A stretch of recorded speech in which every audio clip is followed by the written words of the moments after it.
I did tear my ACL, it did force me to come into this realization that, you know, at 21, everything is great, everything's new, but, you know, if I'm lucky, by the time I'm 30, you know, I'm gonna have to pick a new career.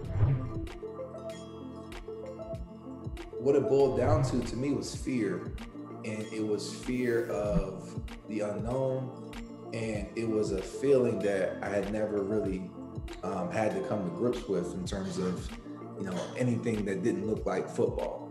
When that was briefly taken from me, it did force me to develop really early on an expanded worldview, because I was so tunnel vision leading up to this point.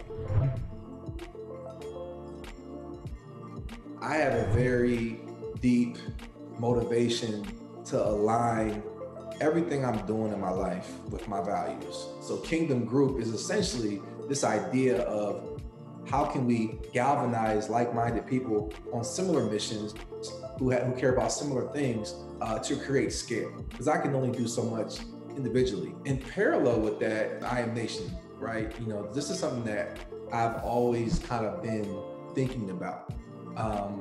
Probably like since I was 24, 25, and I'm just in the locker room and I'm looking around, I'm just like, man, there's so much influence in here. There's so much opportunity in here. And so what we've been doing over the last 6 months is basically reaching out to business-minded athletes who, you know, want to be a part of a community, who want to, you know, influence the culture in a positive way and want to leverage our capital. So we call it our 3 C's, as community, culture, and capital. We want to understand how to leverage capital to create good to, you know, not only for ourselves, but, you know, for people in communities that need it.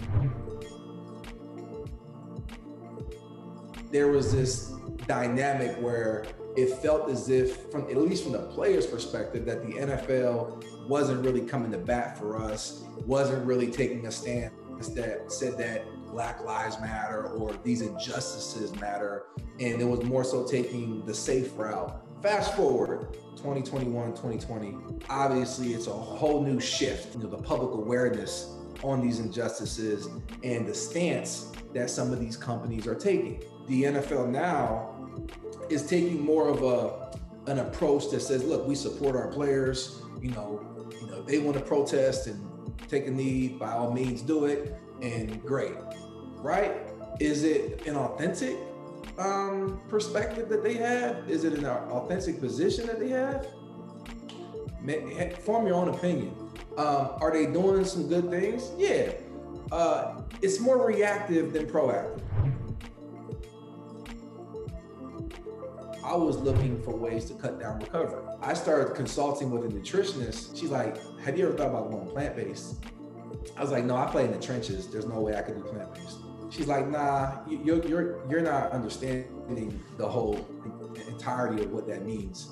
And I said, well, you know, give me some research. I'm fact-based. So she started sending me article after article after article. And I started digging into the research. I'm like, let me just try it. When I was fully plant-based, it was right around the time training camp came around. I'm solid, my weight's good, my strength is still there. I became a believer in it.